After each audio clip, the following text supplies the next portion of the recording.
หัวข้อธรรมะที่จะนำมากล่าวขยายความแล้วก็อธิบายให้พวกเราได้เข้าใจจะว่าเรื่องการให้ทานแบบมีปัญญาคนมีปัญญาเพิ่นให้ทานเนี่ยเพิ่นให้แบบไหนแล้วหลังจากที่ฟังไปอาตมาอยากให้พวกการน้อมเข้ามากดสอบในตัวเองเบิ่งว่าที่ผ่านมาการให้ทานของเราเนี่ยมีแบบที่จะกล่าวให้ฟังนี้หรือบอกดังนี้เป็นต้น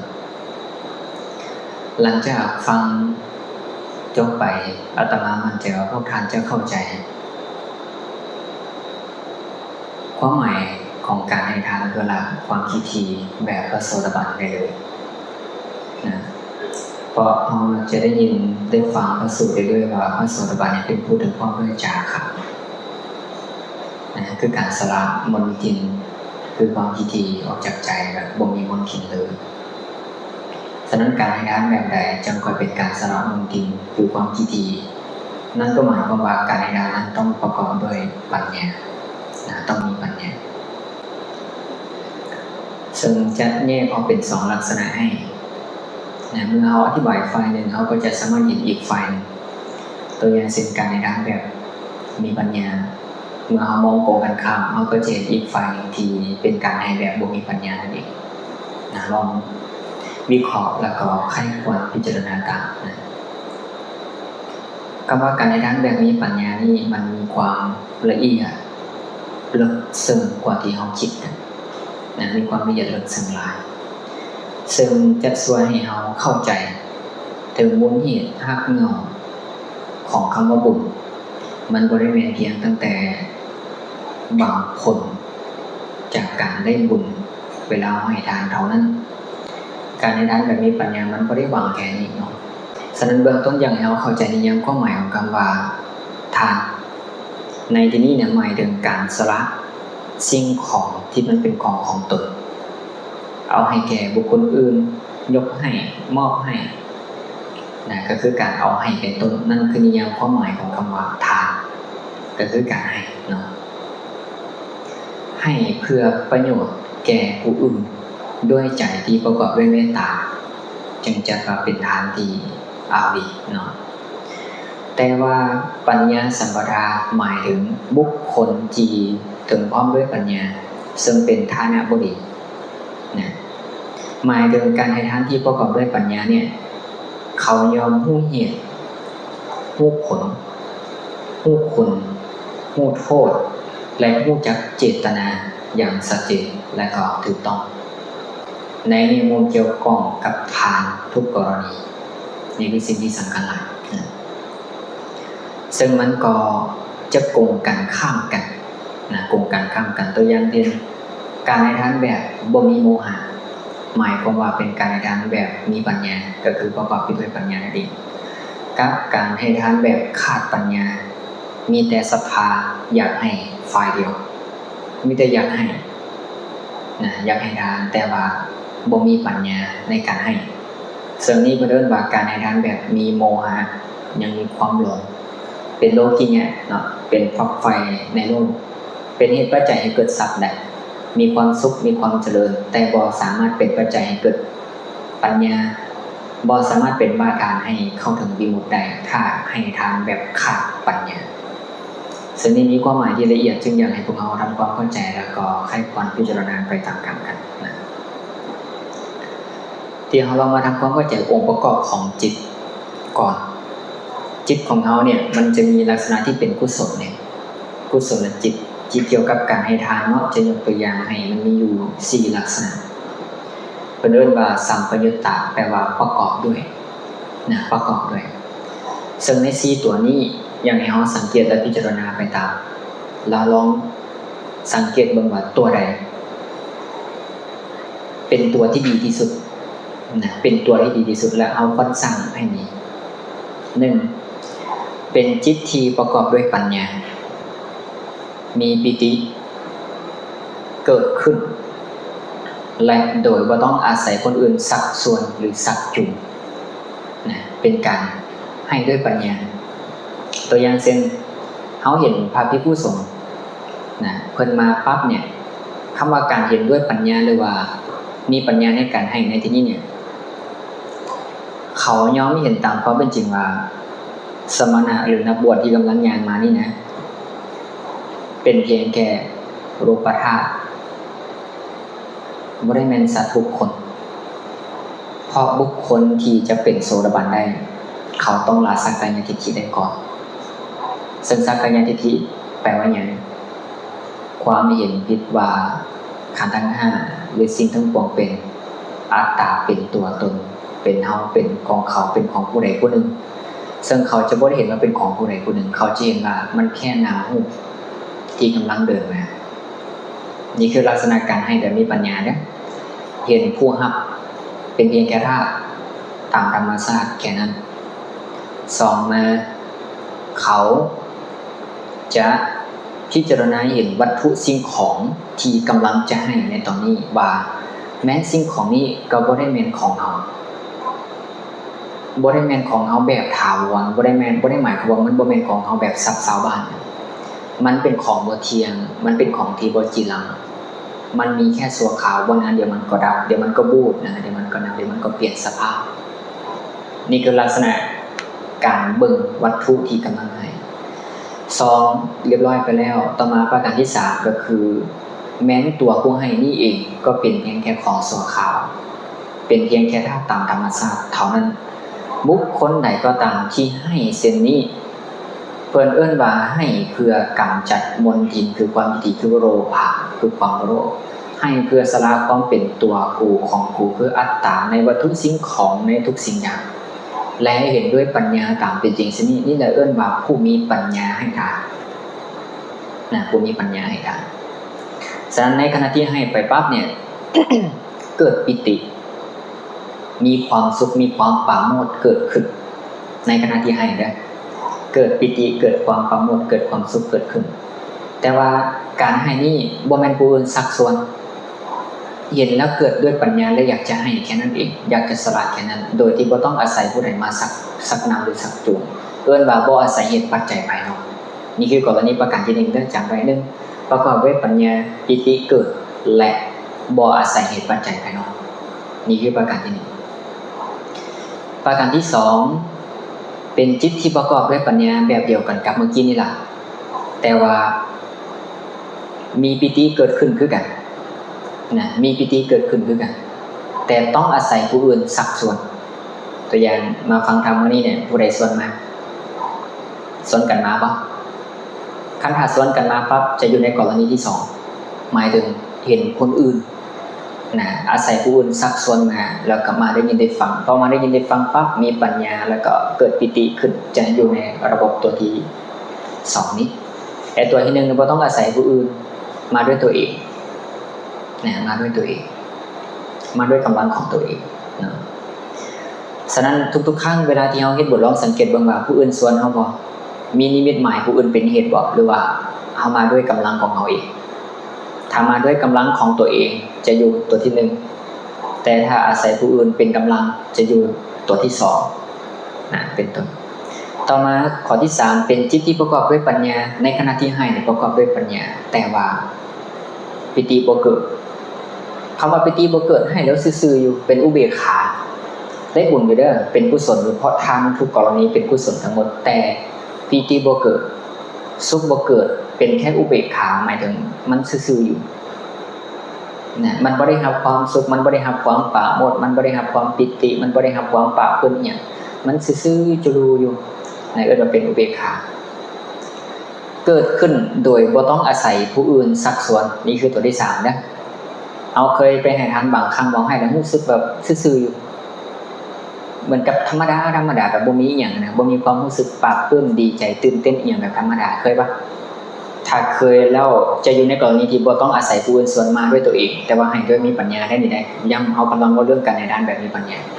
จะอยู่ในกรณีประการที่3แต่ว่าสุขบ่เกิดแต่ได้บุญเหมือนกันปกติเหมือนกันประการที่4ก็คือเป็นจิตที่ประกอบด้วยปัญญาเหมือนกันและเห็นสิ่งทั้งปวงเป็นเพียงแค่ธาตุตามธรรมชาติตามความเป็นจริงและก็ปิติบ่เกิดสุขบ่เกิดเหมือนกันแต่ว่าผู้นี้อาศัยผู้อื่น สักจุงมาสักนำมาคำถามก็คือว่าในจิต4ประเภทนี้ที่ประกอบด้วยทำแต่ละตัวที่ว่ามาเนี่ยตัวไหนประเสริฐสุดตอนคืนบอกตอนคืนเนาะ1เป็นจิตที่ประกอบด้วยปัญญามีปิติแต่บ่ต้องอาศัยผู้อื่นสักส่วน2เป็นจิตที่ประกอบด้วยปัญญามีปิติต้องอาศัยผู้อื่นสักส่วน3เป็นจิตที่ประกอบด้วยปัญญาบ่มีปิติบ่อาศัยผู้อื่นสักส่วน4เป็นจิตที่ประกอบด้วยปัญญาบ่มีปิติต้องอาศัยผู้อื่นสักส่วนใน4ข้อนี้ข้อไหนประเสริฐข้อที่1ถูกต้องนะถ้าผู้ใดใครควรตามจะเอาไว้สักเล็กน้อยก็จะพอคาดเดาได้ว่าตัวที่1จัดว่าเป็นตัวประเสริฐสุดคือบางครั้งเราไปเห็นพระภิกษุเดินสัญจรหรือว่าเข้ามาสู่บ้านพุทธคุณมันได้กำลังด้วยตัวเราเองแต่เรารู้ข่าวว่าผู้อื่นบนพระมาแล้วเราไปอันนี้เราอาศัยกำลังจากผู้อื่นแต่มันจะได้ปิติหรือบ่ได้ปิติก็จะเกิดกรณี2อย่างนี้แบบเป็นอุเบกขากับอาศัยอิงอามิก็คือสมนัตไปถึงความสุขนั่นเองนะฉะนั้นจิตเรานี่ต่างจากจิตที่บ่มีปัญญาหลายเพราะเรากำลังว่ามานี่คือสภาวะจิตที่ประกอบด้วยปัญญาแล้วก็อิงเวทนาได้ก็คือสมนัตกับอุเบกขาและก็อาศัยผู้อื่นและอาศัยกำลังของตัวเองซึ่งจะมีความแตกต่างในการให้ทานนะดังนี้เป็นต้นฉะนั้น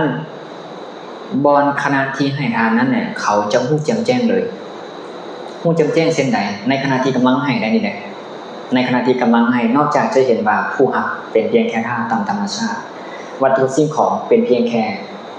ของส่วนขาวแม้นเขาเองก็เป็นเพียงแค่ธาตุตามธรรมชาติตามเป็นจริงเช่นนี้แล้วเนี่ยในขณะนี้เขาก็ยอมเห็นตามเป็นจริงว่านี่คือกรรมดีไอ้ที่กำลังทำอยู่นี่เนี่ยมันคือกรรมดีคือกุศลกรรมนะกุศลกรรมนะแล้วกรรมนี้คำว่ากรรมดีนั้นหมายถึงเหตุหูเหตุแบบที่เขาเองกำลังทำอยู่ตอนนี้เนี่ยหมายถึงคือกรรมดีหูผลหมายถึงว่าผลจากการกระทำกรรมดีตอนนี้เนี่ยนำสุขมาให้มีอารมณ์อันเลิศเป็นผลอันนี้นะและยอมรู้จักว่าเฮาบ่ได้หวังโลกิยผลโดยส่วนเดียวนั่นคือคุณของมันเนี่ยมันเป็นไปเพื่อโลกิยผลหมายถึงว่าเป็นไปเพื่อสุขติเป็นไปเพื่อความเป็นเทวดาเฮารู้จักคุณของมันแต่เฮาบ่ได้หวังเพื่อความได้โลกิยผลเหล่านี้เฮารู้อยู่แล้วตามความจริงว่าแม้สิ่งเหล่านั้นก็บ่เที่ยงเทวดาตายบ่ตายนั่นแหละเขาจึงบ่ได้มีหวังว่าข้าพเจ้าขอให้ทานเหล่านี้นี่เพื่อปรารถนาอีหยังอยากได้อีหยังอยากเป็นอีหยังจึงบ่มีในพระเจ้า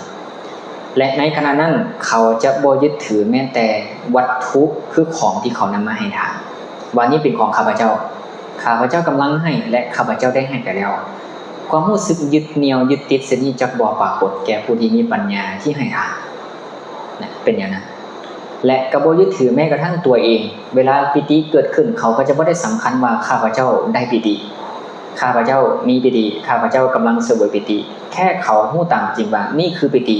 กำลังเกิดเพราะนั้นเป็นเหตุและก็เสวยมันไปปล่อยมันเสวยไปอันนี้เป็นต้นแล้วก็ตลอดวันทำอย่างนี้เห็นตามเหตุตามปัจจัยว่าทานเรานี่นะที่เรากำลังให้อยู่หรือการให้ที่กำลังให้ในตอนนี้เนี่ยมีจุดมุ่งหมายเพื่อสำละโลภะคือความโลภพระโสดาบันจะละความโลภได้แต่มันเป็นความโลภที่บ่นำพาให้ไปนรกมันบ่ได้ละความโลภแบบเด็ดขาดคือความโลภเพ่งเล็งอยากจะเอาวัตถุสิ่งของของผู้อื่นความห่วงแหนในวัตถุสิ่งของอย่างต่างพวกนี้จะบ่มีแต่ว่าอยากได้บุญบ่อยากได้เนี่ยคือการเห็นพระแล้วอยากถวายทานเข้ากับมีความโลภแต่ว่าโลภะนี่จัดเป็นโลภะที่ยังเป็นกุศลอยู่แต่เขาก็มีปัญญาเล็งเห็นว่าเนี่ยการให้ทานของเขาเนี่ยเขาบ่ได้หวังเพื่อสร้างสมบูรณ์อีหยังแต่ว่าเขาเห็นว่ามันเป็นสิ่งที่ควรให้เพื่อบ่มวิมุตติของตัวเองเป็นที่ตั้งนั่นคือลักษณะของบุคคลที่ให้ทานแบบมีปัญญาฉะนั้นพระเจ้าจึงบอกว่าผู้มีปัญญาหอบหู้และปราศจากความขี้ถี่ยอมถวายทานตามกาลตามกาลสมัยในพระริยเจ้าทั้งหลายผู้ประพฤติตรงคงที่เมื่อมีใจเริ่มใส่ศรัทธาแล้วทักษิณทานของเจ้ายอมจะมีผลอันไพบูลย์เป็นต้นฉะนั้นนี่คือลักษณะการให้แบบมีปัญญาการให้แบบมีปัญญา ยอมรู้จักแล้วเนาะลักษณะเช่นนี้เด้อให้โยมเข้าใจไว้อาตมาแยกให้ได้ว่าจิต4ประเภทนี้เนี่ยประกอบด้วยปัญญาเหมือนกันแต่บางขณะที่ห้อยทานบางครั้งก็เกิดสุขบางครั้งก็บ่เกิดสุขบางครั้งก็เกิดอุเบกขาเฉยๆนะแต่ว่าบางเทื่อก็อาศัยผู้อื่นบางเทื่อก็อาศัยเหตุตัวเองแต่ว่าทุกครั้งต้องมีปัญญาใน4ประเภทนี้บ่มีข้อใดเสียเลยแต่ว่าข้อที่1จักว่าประเสริฐสุดแค่นั้นเองใน4ข้อนี้ย้ำว่าต้องให้ด้วยมีปัญญานะฉะนั้นในขณะที่ให้ทานแบบมีปัญญาเนี่ยต้องสำคัญธรรมทั้งหลายที่กำลังเกิดห่วงมันมีความสำคัญหลายนะมันมีธรรมเหล่านึงที่สำคัญที่เกิดห่วงในขณะที่เฮาให้ทานแบบมีปัญญาเช่นอโลภะสังเกตเบิ่งใจตัวเองอโลภะแปลว่าความบ่โลภบ่ต้องการบ่มีความมักมากการสละสิ่งของได้ด้วยใจที่เบิกบานนะลองสังเกตเบิ่งค่ะเฮาสละได้ด้วยใจเฮาเบิกบานได้มันบ่มีความโลภในใจได้2มาแม่นละโทสะหมายถึงยังเมตตายังความเกื้อกูลยังความปรารถนาดียังความอนุเคราะห์หวังให้เขาเป็นสุขด้วยทานที่ตนได้ให้ไปนั่นคือว่าประกอบด้วยเมตตาบ่มีโทสะในภายใน3มาแม่นอโมหะก็คือเป็นการให้แบบมีปัญญาเห็นตามความจริงว่าการให้นี่เป็นต้นเป็นการให้เพื่อมีจุดประสงค์ในการสละอัตตาความเป็นตัวตนของตนนั่นเองเห็นป่ะต่อมาก็คือเป็นการให้แบบมีศรัทธาในที่นี้บ่แม่นเชื่อในบุคคลแต่เป็นการศรัทธาในกรรมเชื่อกรรมและผลของกรรมว่ากรรมดีมีผลฉะนั้นจะบ่ได้เกี่ยวกับตัวบุคคลเป็นที่ตั้งในบางบุคคลเนี่ยบ่ศรัทธาในกรรมแต่เป็นศรัทธาในบุคคลเมื่อเวลาเห็นบุคคลแปรปรวนเปลี่ยนแปลงแปรผันไปก็เกิดความระย่อท้อถอยในทางของตัวเองนั่นถือว่าเป็นการในทางแบบบ่มีปัญญาแฮงขนาดเลยนะเสียดายทรัพย์ที่ตัวเองได้สละไปแล้วนะซึ่งบ่งบอกให้เห็นมีความเป็นตัวผู้สูงแต่ว่าตอนให้บอกว่าข้าพเจ้าขอจาค่าสันเบายังติดปากแต่พอเหตุปัจจัยมาถึงว่าเงินกูอยู่ไสเสียดายเด้เนาะนะบ่น่าเลยนะอันนี้ก็บ่งบอกให้เห็นซึ่งระบบของจิตที่มันกับกอกและหลอกลวงทุกท่านปิ้นป่อนกะล่อนสับล้างเก่งยิ่งกว่าอีหยังนะเห็นบ่และก็จะเกิดโสมนัสขั้นเมื่อให้แบบมีกำลังแบบมีปัญญาจริงจะเกิดโสมนัสหมายถึงความสุขใจขณะกำลังให้และหลังให้ไปแล้วนี่คือองค์ประกอบถ้าผู้ใดให้แบบมีปัญญาทำเรานี่2 4 5ข้อนี้จะปรากฏเกิดขึ้นในขณะนั้นคือจะต้องบ่มีความโลภบ่มีความโกรธบ่มีต้องมีปัญญาและมีศรัทธาเชื่อกรรมและโสมนัสต้องเกิดนะเป็นต้นมามันจะบอกให้ก่อนให้กำลังให้หลังให้ต้องเบิ่งจิตให้ดีๆนะเบิ่งจิตให้ดีๆฉะนั้นเมื่อจิตเราใดก็ตามที่เกิดขึ้นพร้อมด้วยธรรมนี้ในขณะที่ให้ทานมันจะเป็นจิตที่สะอาดหมดจดด้วยดีเพราะปราศจากกิเลสคือโลภะโทสะโมหะจะควรค่าแก่การได้คุณอันสูงและบุญที่ให้ด้วยจิตที่มีลักษณะเช่นนี้จะจัดเป็นบุญที่มากนะเป็นบุญที่หลายนะฉะนั้นผู้ที่มีปัญญาเพิ่นให้ทานเนี่ยเพิ่นจะบ่ได้ให้เพราะอยากได้บุญเพราะอยากเฮ็ดเพราะเพ้อกันแต่ให้เพราะรู้ว่าการให้ทานนี้จะช่วยตนละความขี้ถี่มัจฉริยะออกจากใจของตนเองได้จะช่วยให้ใจของเจ้าของบ่มีมลทินดุจดวงจันทร์ที่ล่องลอยอยู่ถึงอากาศปราศจากเมฆหมอกยอมสูงเด่นกว่าหมู่ดาวในโลกเส้นใดบุคคลที่ถึงความด้วยจาคะบ่มีมลทินคือความขี้ถี่ในใจย่างเกลือนล้นในฝูงชนทั้งหลายยอมสูงเด่นกว่าคนทั้งหลายด้วยจาคะเช่นนั้นถึงแม้บุคคลนี้บ่ได้ร่ำรวยเงินล้นฟ้า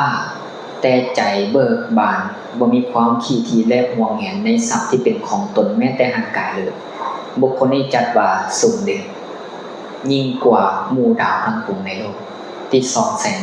แวววาวนะเห็นปะฉะนั้นการให้แบบละเนาะอัตตาการให้มันเป็นการฝึกละอัตตาฝึกเฮ็ดให้เป็นเหตุเฮ็ดให้จิตเนี่ยมันมีความเบิกบานประจ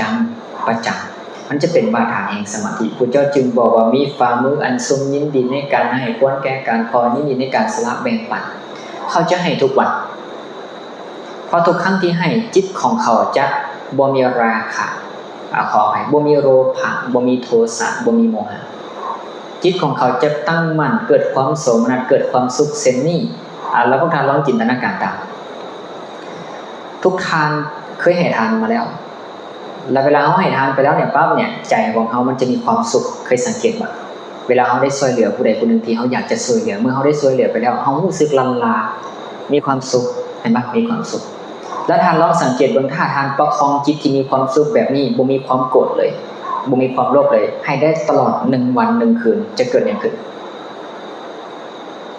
นะมันจะเกิดอย่างขึ้น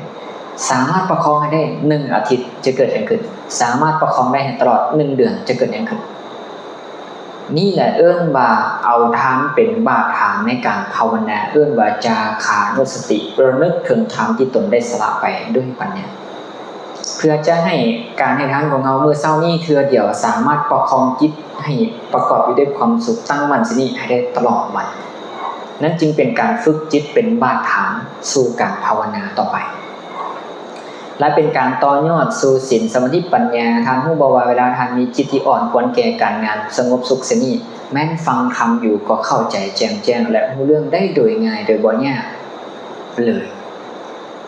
นะมันบ่มีความเห็นแก่ตัวมันบ่แม่นแค่ให้เพื่อแลกเอาบุญแต่มันเป็นการฝึกจิตให้รู้จักนะการลดละปล่อยวางเป็นต้นนั่นคือสิ่งที่พระเจ้าทรงสอนไว้นะฉะนั้นทานที่ประกอบด้วยปัญญาเนี่ยจะมีผลหลายกว่าการให้ทานที่บ่มีปัญญาและมันเป็นอุปนิสัยปัญญาอุปนิสัยปัญญาหมายถึงว่าถ้าบุคคลใดให้ทานทุกครั้งประกอบด้วยปัญญาเสนีว่าผู้หักเป็นเพียงคราบตามธรรมชาติวัตถุสิ่งของมันก็เป็นแค่ของชั่วคราวแม้ตัวเฮาเองก็บ่ได้แน่นอนบ่ได้จีรัง